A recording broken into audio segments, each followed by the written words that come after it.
terakhir memang saya baca suatu buku yang memang ketika saya mau memutuskan sesuatu itu kemudian ini saya pakai terus ya, satu analisa memilih usaha gitu ya. Dan alhamdulillah sebenarnya kalau saya bilang usaha-usaha yang saya jalani secara ini semua berkembang baik. Cuma saya ini memang kadang-kadang sering bosan dengan usaha. Jadi ketika saya bosan, saya mulai nggak fokus di situ ya lama-lama melorot gitu ya ketika. Nah makanya ganti-ganti juga udah biasa. Tapi analisa yang saya pakai selalu standar. Termasuk ketika saya pilih usaha ini. Yang pertama apa? Kalau kita mau berbisnis pasti kita harus lihat dulu bisnis apa yang kita mau kerjakan kan? Produknya apa? Betul enggak? Mau bisnis makanan, makanannya apa? Kan gitu. Nah, saya lihat produk ini Eco Racing. Eco Racing ini produknya luar biasa, Pak. Rata-rata yang produk, kalau kita tidak jalankan usahanya, mau pakai produknya, kira-kira nambah pengeluaran atau memberikan penghematan? Pasti nambah pengeluaran. Nah kalau kita Eco Racing ini, kita pakai produknya, kemudian kita memang nggak mau jalankan, hanya mau pakai produknya saja, memberikan penghematan. Jadi bagi saya ini dilihat dari satu sisi produknya luar biasa, dahsyat nih produknya. Ya. Nah kemudian yang kedua kita lihat, ya ini satu. Kedua kita lihat apa? Marketnya. Pasti kita mau berbisnis, kira-kira marketnya kayak apa? Pasarnya, betul nggak? Nah Bapak Ibu, sekarang yang namanya kendaraan itu sudah menjadi kebutuhan pokok. Bukan hanya sandang pangan papan, tetapi kendaraan sudah menjadi kebutuhan pokok, betul nggak? Nah, artinya sekarang ini hampir semua orang punya kendaraan. Minimal satu lah motor. Bahkan dalam satu keluarga itu ada 2, ada 3 punya motor, punya mobil, betul kan? Nah coba kita tanya nih, mereka yang punya kendaraan, banyak sekali yang punya kendaraan. Kita tanya mereka, anggaplah kita survei gitu ya. Pertanyaannya, apakah Bapak Ibu misalnya pengen pengeluaran pembelanjaan BBM-nya berkurang, misalnya ditanya begitu. Kira-kira pengen nggak? Jawaban orang-orang yang punya kendaraan, survei lah di kampung kita gitu ya. Apakah Bapak Ibu pengen pengeluaran pembelian bahan bakarnya berkurang? Jawabannya kira-kira apa? Pengen. Pertanyaan kedua, apakah Bapak Ibu pengen kendaraannya lebih awet? Jawabannya apa? Pengen. Apakah Bapak Ibu pengen bersedekah udara bersih? Pengen. Kalau 3 pertanyaan itu jawabnya pengen semua gitu ya, maka sebenarnya produk Eco Racing ini cocok. Betul nggak? Karena Eco Racing ini bisa menghemat penggunaan bahan bakar, bisa melindungi mesin, dan bisa menghilangkan polusi. Jadi sebenarnya produk kita ini mestinya tidak ada satu orang pun yang nggak mau. Mestinya tidak ada satu orang pun yang nggak mau, nggak ada. Semua orang pasti mau. Nah kalau ada yang nggak mau, sebenarnya karena apa? Karena mungkin cara menyampaikan kita belum baik, cara menjelaskan kita itu nggak bikin jelas, tapi bahkan malah bikin bingung kan gitu. Dijelaskan malah bingung, ya kan? Nah bisa jadi karena itu. Ya maka Bapak Ibu, kalau ada orang yang tidak tertarik, itu masalahnya bukan pada produknya, tetapi masalahnya adalah pada bagaimana cara menjelaskan kita supaya orang itu tertarik. Betul ya? Ya karena berarti marketnya bagaimana? Marketnya luas banget, sebanyak orang, semua orang. Maka di mana tempat kita temui, sebenarnya itu adalah market kita. Di rumah makan, di rumah sakit, di bank, di pengajian, di pasar, dimanapun kita ketemu orang, insya Allah semua punya kendaraan. Jadi kalau bicara marketnya sangat luas. Ya, tidak hanya Indonesia, bahkan luar negeri, termasuk perusahaan-perusahaan yang dalam operasionalnya perlu bahan bakar, berarti marketnya luar biasa. Ya, kemudian yang ketiga, harganya. Harganya bagaimana? Harganya bisa realistis nggak? Terjangkau nggak? Terjangkau. Yang untuk motor berapa? 5.000. Untuk mobil berapa? 25.000. Harganya terjangkau nggak? Sangat terjangkau. Jadi dari harganya terjangkau. Apa gunanya produknya bagus, marketnya luas, tapi harganya nggak terjangkau? Nggak akan laku juga.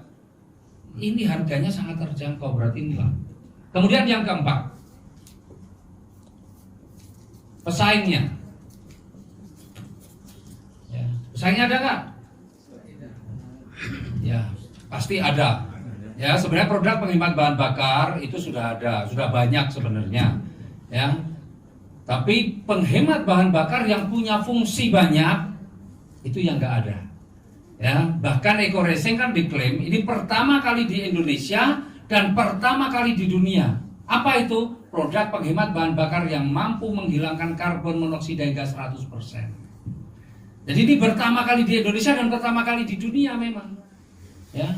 Karena Pak Febrian itu kan ceritanya kan produk ini ditemukan ketika beliau skripsi dari jurusan Teknik Kimia ITB, bagaimana menghilangkan polusi yang ada pada kendaraan bermotor.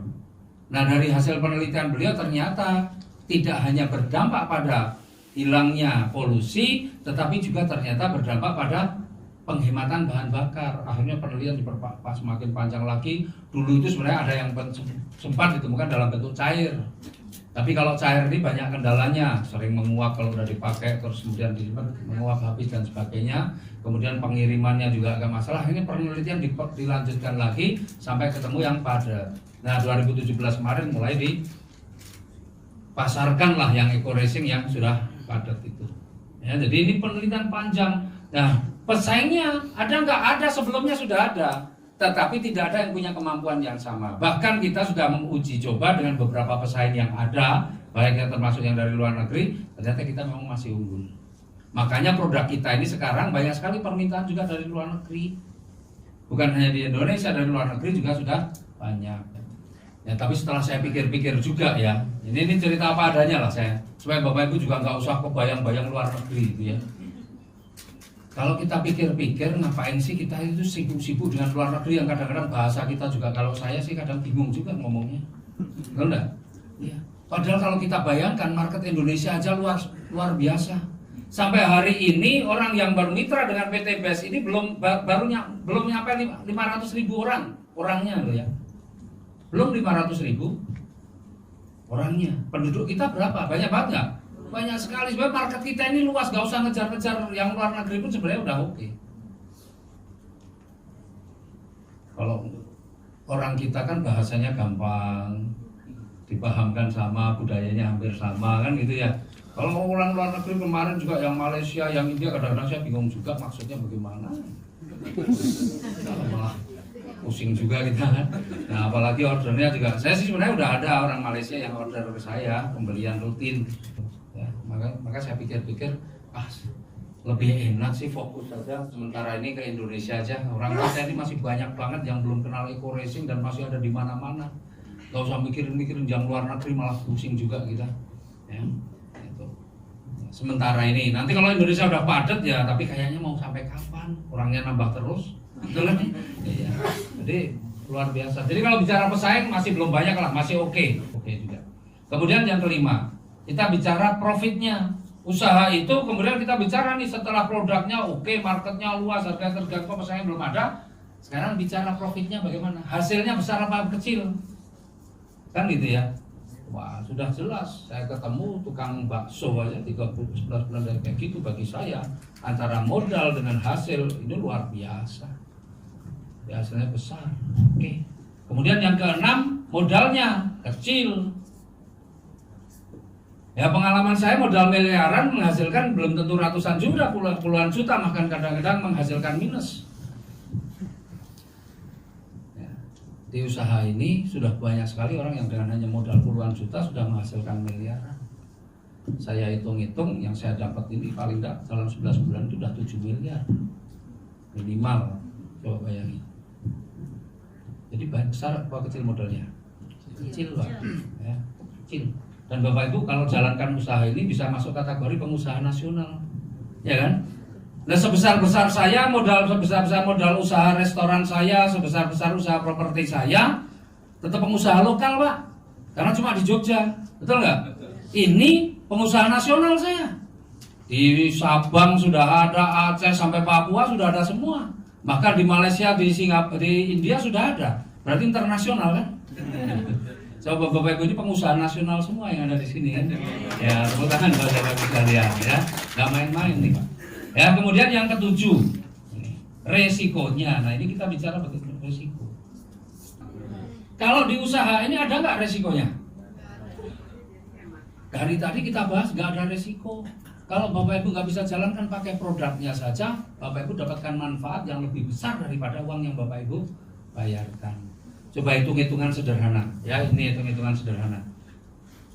Misalnya saya nih, mobil saya Pajero, ya hadiah nih sebenarnya. Pajero rata-rata anggaplah yang minim pakai Dexlite. Ya Pak Wawan ya, pakai Dexlite ya. Nah, atau Pertamina Dex, anggaplah Dexlite saja, harganya 10.500. Yang di sana nggak kelihatan ya? Kelihatan ya? Oke, 10.500 ganti pakai biosolar. Biosolar harganya cuma 5.150, penghematannya berapa? 5.350. Betul kan? Ini penghematannya per liter. Sekarang 50 liter kasih 1. 50 liter dikasih 1 berarti kita menghemat 250 tambah ini kalau 50 265.000. 265.000 belikan, anggaplah Eco Racingnya 1 25.000 lah anggaplah, berarti masih menghemat 240.000. Betul kan? Sekali pakai 1 pil, 1 saset ini bisa menghemat 240.000. Kalau kita belanja 1,5 dapatnya 80 saset, kan dapat 8 box. Berarti 80 saset. Berarti kalau 1 sasetnya menghemat 240.000, kalau kita punya 80 berarti kali 240.000 berapa? Hitung sendiri, modal 1,5 dipakai aja menghematnya berapa puluh juta. Betul nggak? Itu baru belanjanya. Belum setelah dipakai, ini kan baru hemat belanjanya. Nanti Bapak Ibu pakai, bahan bakarnya lebih hemat lagi, betul nggak? Perawatannya lebih hemat lagi. Jadi Bapak Ibu kalau dihitung itu, di sini Bapak Ibu nggak ada yang rugi. Makanya nggak usah banyak mikir, ya aja sudah gitulah. Nggak punya uang, pinjam mertua. Jangan pinjam bank kan nggak boleh. Kita ngajarin bebas riba malah mau pinjam bank, pinjam mertua. Mertua nggak punya Pak? Hah? Mertua nggak punya. Tanpa bunga. Calon mertua. Ya apalah potong-potongin tanahnya yang mana gitu ya. Artinya Bapak Ibu di sini bisnis ini luar biasa. Makanya saya pikir ini bisnis tanpa resiko lagi. Sudah. Dengan 1,5 kita bisa menghemat puluhan juta. Coba dihitung berapa sih ketemunya nih? 240.000 kalau nolnya 1 berarti 2.400 kali 8. Berapa? Hampir 20 juta lah. Betul enggak? Gimana? 1.500.000 bisa menghemat 20 juta. Ini baru dari pemakaian pembelanjaan bahan bakar loh. Ngeri ya? Jadi kalau Bapak Ibu masih mikir-mikir, sebenarnya mikirnya apa dulu, matematikanya dapat berapa? Beneran kalau Bapak Ibu masih mikir-mikir, pertanyaan saya dulu pasti matematikanya nggak lebih dari 5 lah. Oke nggak? Oke, jadi Bapak Ibu kalau sudah ketemu bisnis, dianalisa dengan yang seperti ini, oke semua, maka nggak ada alasan lagi. Bapak Ibu jalankan usaha ini, Bapak Ibu itu mestinya itu sukses. Sudah gak ada alasan sampai Bapak Ibu gak sukses. Kalau gak sukses yang bermasalah bukan usahanya, yang bermasalah adalah yang menjalankan usahanya. Ya. Nah, tapi ini belum selesai. Karena itu kalau untuk analisa bisnis sendiri. Kita kan gak bisnis sendiri, kita bermitra dengan perusahaan, betul nggak? Maka kita juga harus analisa bagaimana perusahaan tempat kita bermitra. Nah, analisanya apa? Yang pertama kita lihat legalitasnya. Beres nggak? Aman nggak usaha ini? Betul nggak? Nah, alhamdulillah legalitas kita udah beres semua, nggak ada masalah.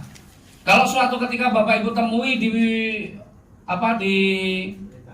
sosial media, di online, berita online, mungkin Bapak Ibu akan temui berita bahwa kita ini termasuk investasi bodong dan sebagainya. Ya, itu memang pernah kita masuk di berita itu. Ya, supaya Bapak Ibu nggak kaget nanti kalau ketemu. Waktu itu memang kita ada yang melaporkan. Dan OJK tanpa klarifikasi kepada kita langsung rilis beritanya.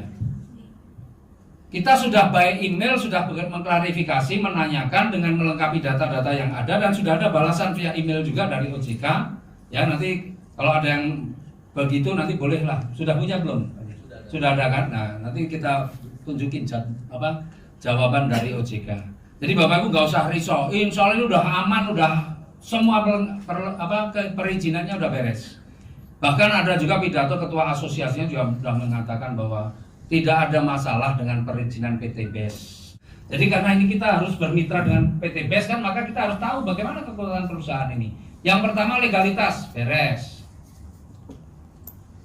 Kemudian yang kedua kita lihat kekuatan finansialnya. Perusahaan ini luar biasa, penggerak anti riba, makanya aset yang beliau punya pun nggak ada satupun yang sekolah. Jadi saya sudah lihat sendiri, ya sertifikatnya yang ada itu, ya di komplek di paling depan ruko-ruko itu kan punya beliau. Ya, saya sudah lihat dengan mata kepala sendiri, sertifikatnya masih bodoh semua, masih bodoh. Kalau sertifikat saya pinter lah. Sudah sekolah di Bank A 5 tahun, lulus sekolah lagi, pindah lagi, belum selesai biar dapat kredit lebih banyak saya pindah lagi ke tempat lain, kan begitu. Udah cerdas kalau sertifikat saya. Nah punya Pak Haji Febrian sertifikatnya banyak, saya lihat masih bodoh semua. Belum ada tanda tangan lulus di banyak bank, nggak ada. Coba. Alhamdulillah secara finansial perusahaan kuat. Kemudian yang ketiga, ya secara finansial nih. Kemudian yang ketiga di sini aja. Oh, udah lebih. Yang ketiga kita lihat masalah produknya, keberlangsungan produknya. Nah yang luar biasa lagi ya, kalau kita lihat nih perusahaan-perusahaan sejenis yang berjaringan rata-rata hanya menjadi distributor produk yang memproduksi perusahaan lain, betul kan? Eco Racing, si PT BES, Eco Racing ini murni diproduksi oleh PT BES. Jadi perusahaan ini memproduksi sendiri, produknya ini diproduksi sendiri, benar-benar diproduksi sendiri, sehingga yang punya pun tahu apa namanya untuk menjaga kualitasnya juga ngerti karena formulatornya juga. Tapi kapan mau dinaikkan produksinya, permintaannya sudah seperti apa, harus segera dinaikkan, udah paham Pak. Insya Allah keberlangsungan produk juga akan terjaga. Kemudian yang keempat, kita juga perlu tahu track recordnya. Paling tidak kita mencoba mengetahui karakter ownernya. Nah, untuk karakter owner inilah yang kadang-kadang saya waktu pertama itu salah satu membuat saya luar biasa. Jadi saya ini kayak menemukan bisnis ini memang sudah klop banget dengan apa yang saya pikirkan sejak saya sebelum ke Bandung. Jadi saya dipertemukan ya dengan ownernya. Dan kebetulan ownernya juga lagi menemui beberapa orang. Nah saya langsung aja ikut duduk di situ. Saat itu beliau sedang menjelaskan begini. Ini ownernya ya, beliau sedang menjelaskan begini. Sebenarnya usaha ini saya jalankan dengan sistem konvensional. Konvensional itu bisnis biasa. Ya kayak rokok, kayak aqua, kayak apa gitu ya. Itu pun beliau bisa. Kenapa? Ini produk sudah terbukti luar biasa. Dipasarkan dengan cara biasa saja, konvensional saja, pasti laku. Betul enggak? Bahkan mau masuk ke perusahaan-perusahaan kemana pasti bisa, karena beliau formulator dan beliau sangat ngerti menjelaskan. Ini seperti saya ditanya bagaimana bisa membimbing mesin, saya nggak bisa jawab. Kalau beliau pasti bisa jawab. Betul kan? Artinya kemampuan beliau pasti udah luar biasa lah. Nah dijalankan bisnis seperti itu bisa nggak? Bisa banget. Harganya juga terjangkau, manfaatnya juga udah jelas. Tetapi beliau pikir, kalau ini saya jalankan sendiri, kemudian bagaimana saya bisa membantu banyak orang? Apakah saya harus bagi-bagi uang? Untuk kaya dia bisa kaya sendiri. Tapi bagaimana mengkayakan banyak orang?